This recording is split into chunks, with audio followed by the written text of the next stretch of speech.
Evening, just to let you know, it's 6:06 p.m. We're not starting the meeting just yet because I don't quite have a quorum of city council members. So we're waiting for one more council member to dial in. Then we'll have a quorum and we'll be able to start the meeting.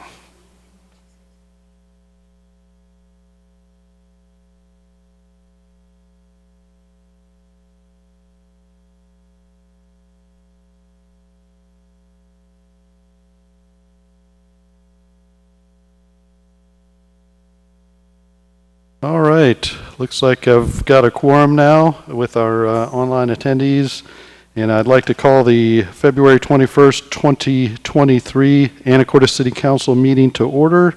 Mr. Franciak, would you take the roll, please? Mr. Carter. Waiting for him to unmute.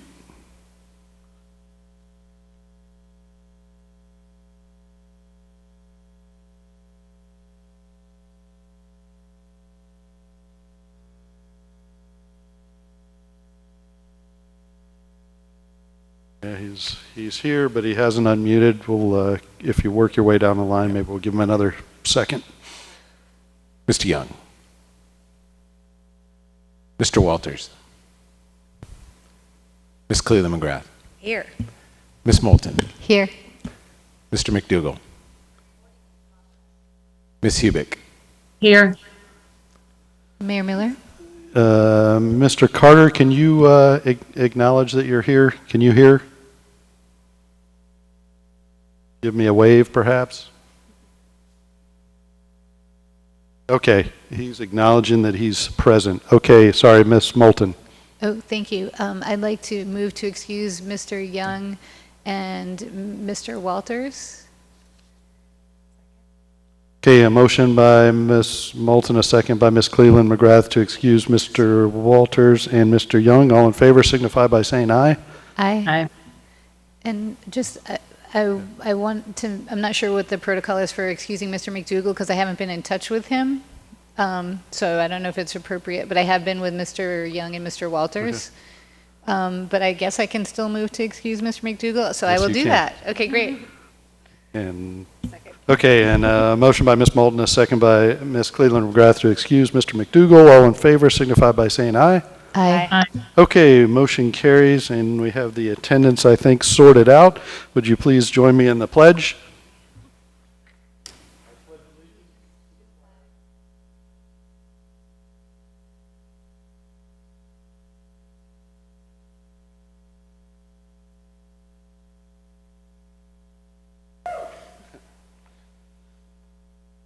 Okay, all right. We are on to announcements and committee reports, item 3. I've got a couple of announcements. Really excited about this first announcement. We are going to have the trestle open in February. It will be a soft opening. Hopefully those of you maybe know a bit about business, it'll be a soft opening. As soon as we get the final inspection done, hopefully in the next couple of days, and we'll have the trestle back open. And then we'll invite all those folks who helped us get it back for a more formal ceremony to open that. So excited that we're February and we'll have that open. Next, I am going to talk about Proposition 1, and I have a statement to read.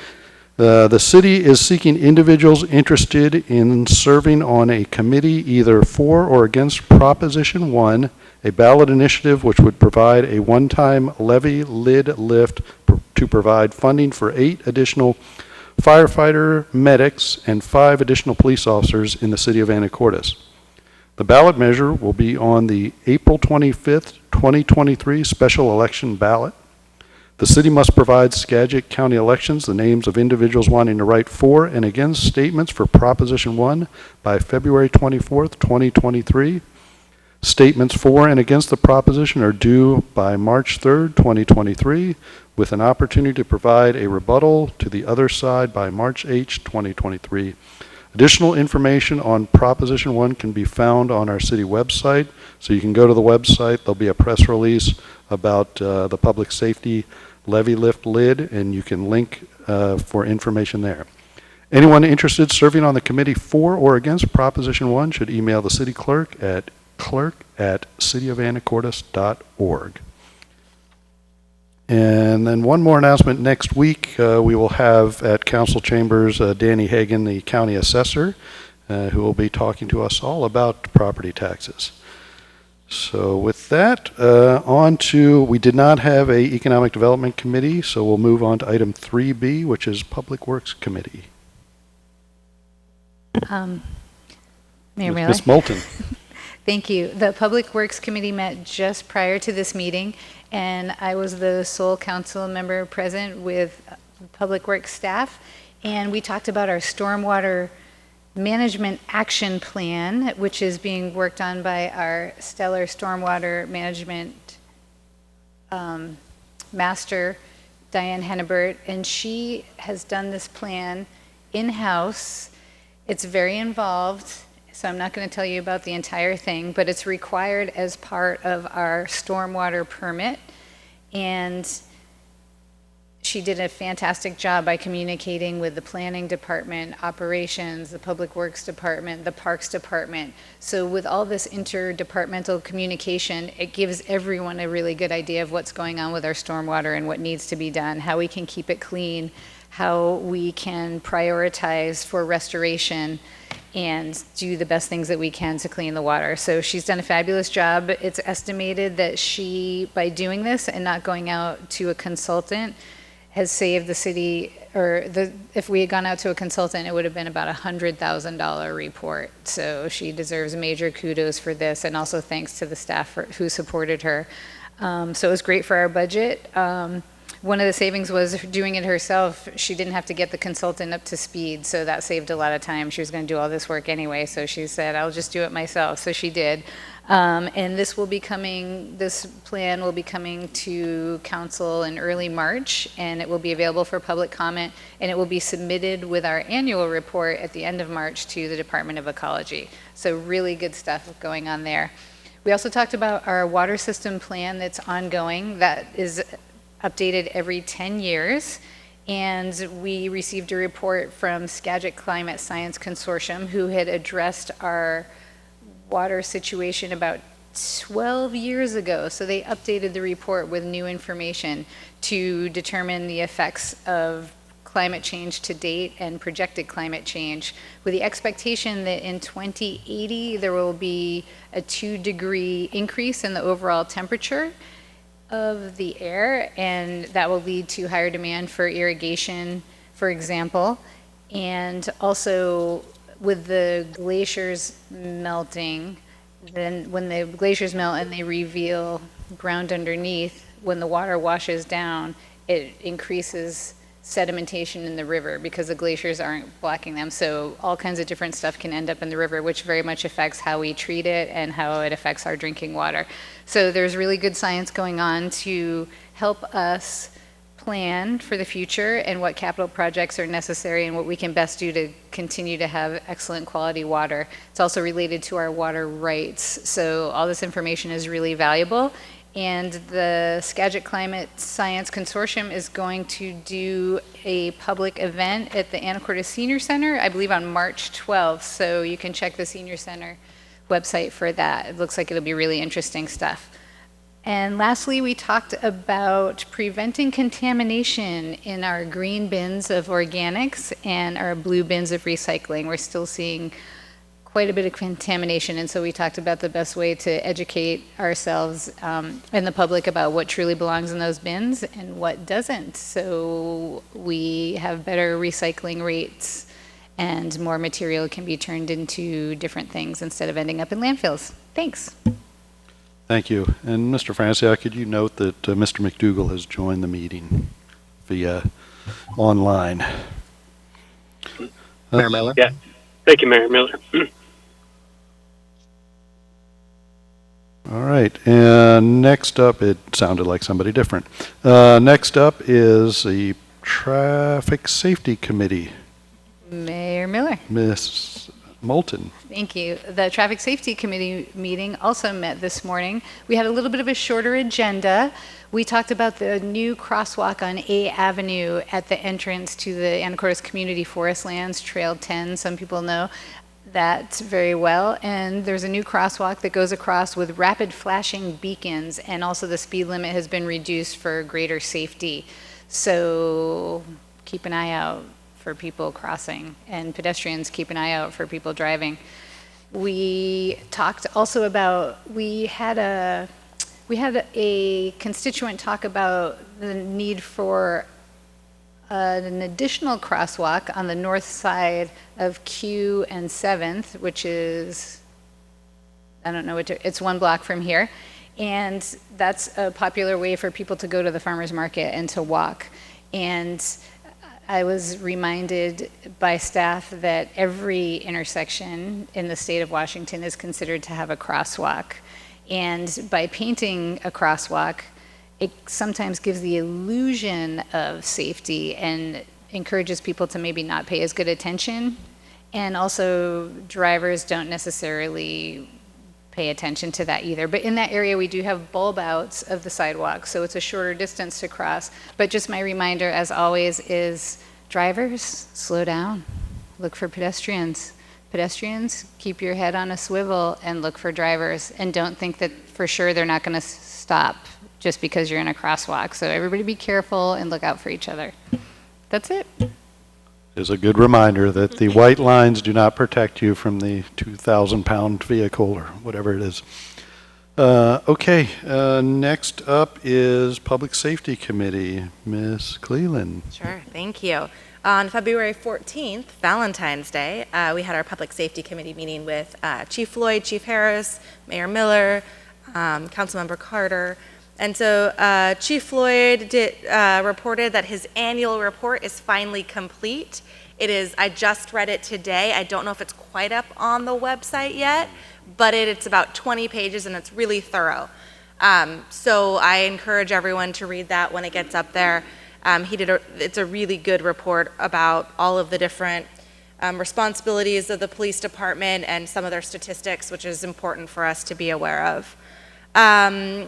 The police are working on their UAV program language, which has to do with some of our remote, the drones and things like that.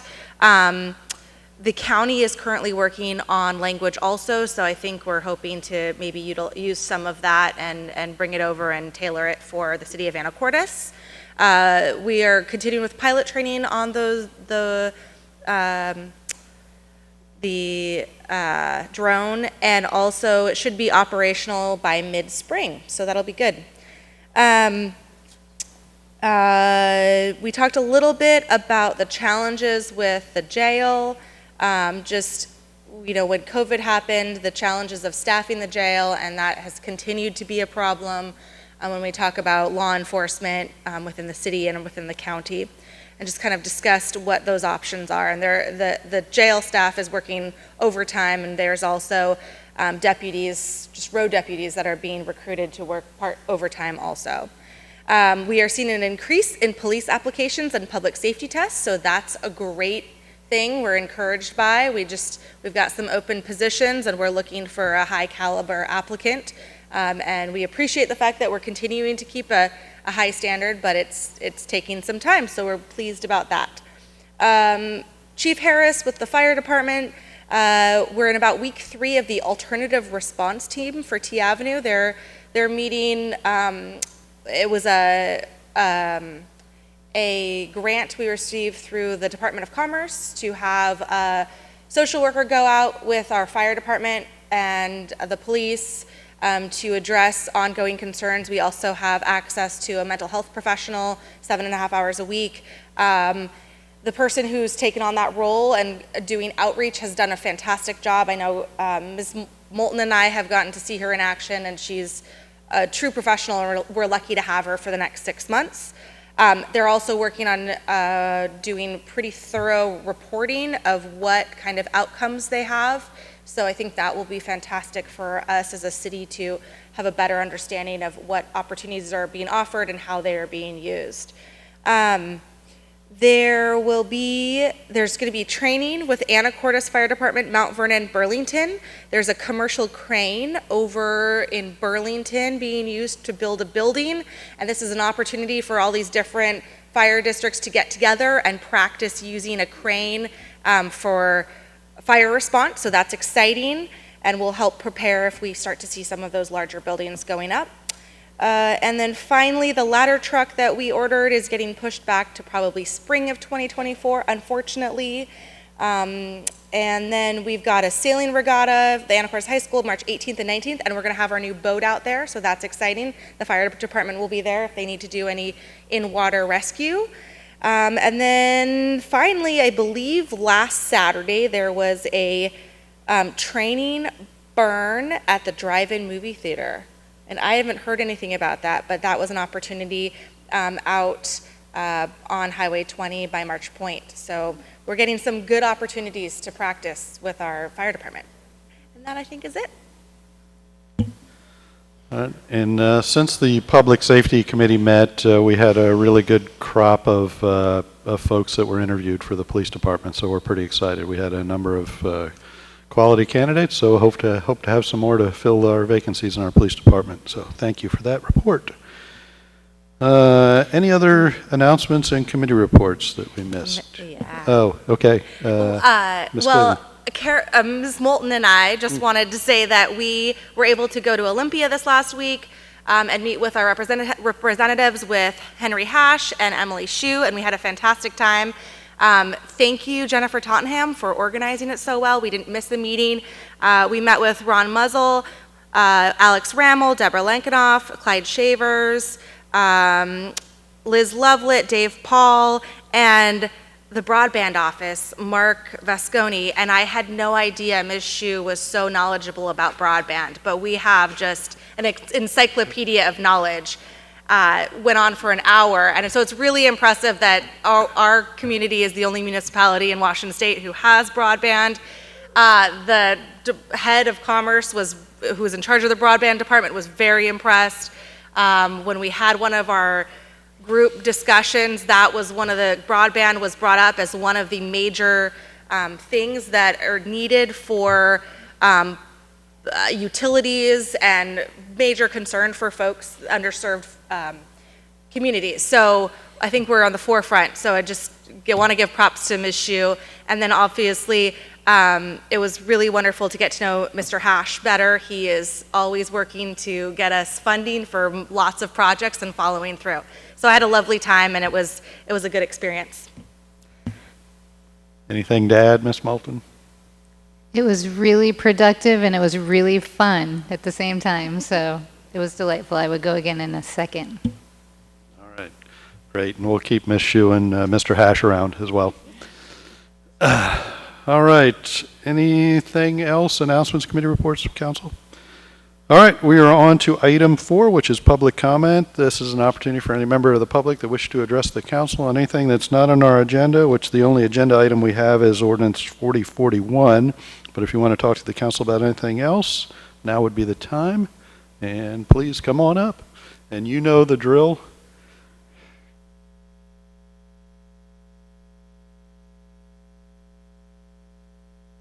Blue light,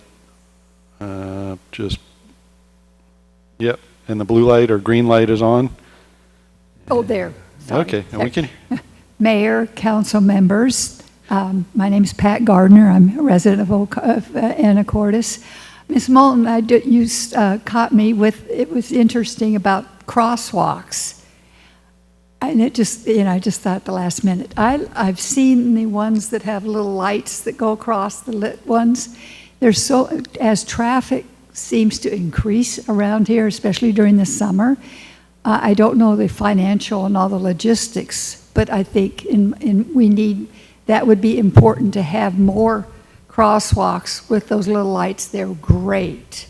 They really are, and you do see them because I go around and we all do, and cars park in the middle of the crosswalk at a red light, and people aren't paying attention. Those crosswalks are important and a safety thing, but I just thought the lighting might be a good I don't know much about them, but I think they're great. Thank you very much. Yeah, our next lighted crosswalk should be on D Avenue. Henry, if I see a nodding yes with the, so we are adding them slowly. All right.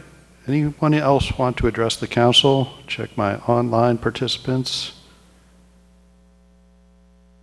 Okay, moving on to item 5, which is our consent agenda. I have items A through E. Council.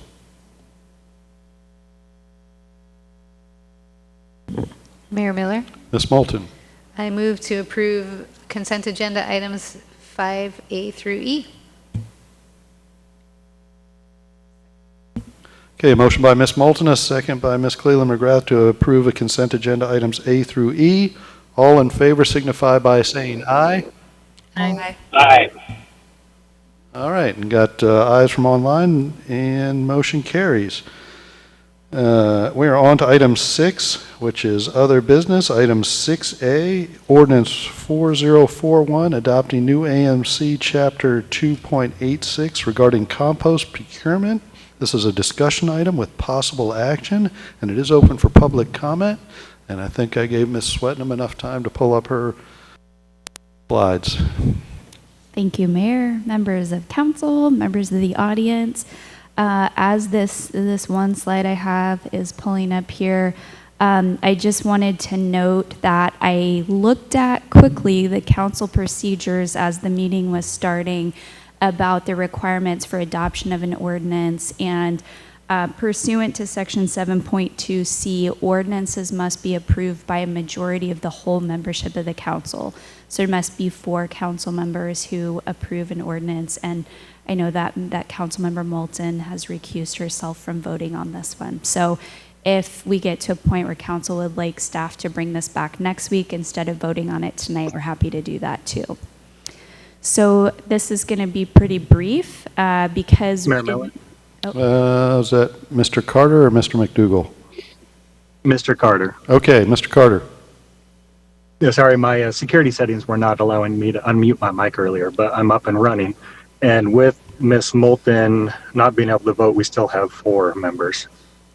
Yep, that is my count as well. Thank you. Thanks.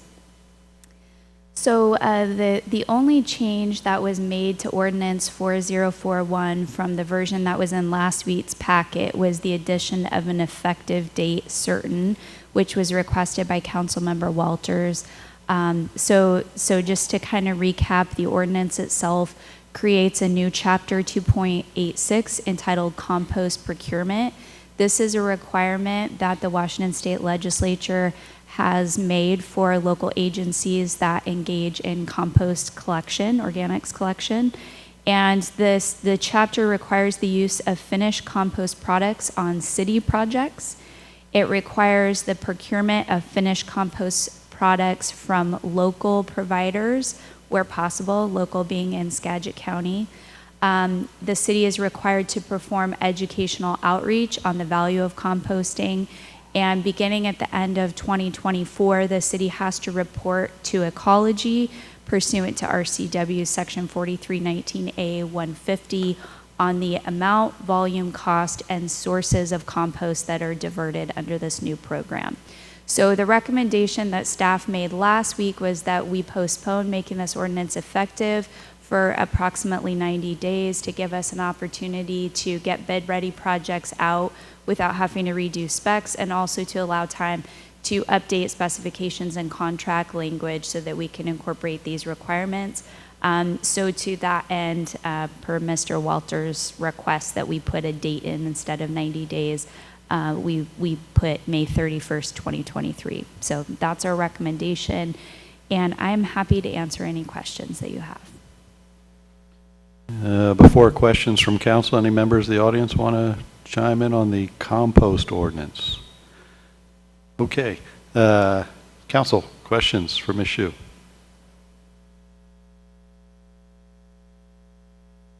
Did I say Ms. Hsu? Sorry about that, Ms. Swetnam. I did say that.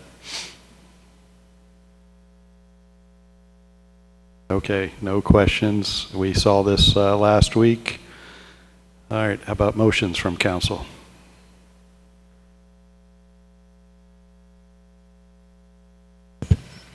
Ms. Cleveland. Yeah, I mean, this is a situation that's kind of dictated by the state that we need to do this, and I think it's also an important component for us to have for composting. I think we as we've learned, we are seeing a lot of potentially compostable items ending up in the landfill, and anytime we can educate and utilize that, the streams better and have them composted, that's great. So I move to approve Ordinance 4041, adopting new AMC Chapter 2.86 regarding compost procurement as presented. Second. Okay, I have a motion by Ms. Cleveland McGrath, a second by Ms. Hubick to approve Ordinance 4041, adopting new AMC Chapter 2.86. Mr. Franciak, would you take the vote, please? Ms. Cleveland McGrath. Yes. Ms. Moulton. Abstain. Mr. McDougall. Yes. Ms. Hubick. Yes. Mr. Carter. Yes. Motion carries. Okay, thank you. Able to pull that off. All right, with no further business before... Mayor Miller? Oh, Ms. Moulton. I'm sorry. Okay. I neglected to mention when we were talking about our visit to Olympia to do legislative advocacy on behalf of the city, how warmly welcomed we were by our local legislators. They took care to provide plenty of time, as much time as they possibly could, for us to speak with them about our concerns, about the legislation that we support and that which makes us nervous. And I want to give a special shout out to Ms. Hubick, who is Representative Alex Rammel's legislative assistant, because they really pulled out the stops for us. We got to go down onto the floor of the House and get our photo taken by the staff photographer, and we just had time to really feel like and know that we matter to our legislators and that they do listen to us and they do want to hear from us. So that felt really great from a point of view of the democratic process. So thank you, Ms. Hubick. And we do appreciate Ms. Hubick double making sure she participates in our council role as well. So thank you. Okay, no further business before the council. I will adjourn the meeting. Thank you very much. Good night.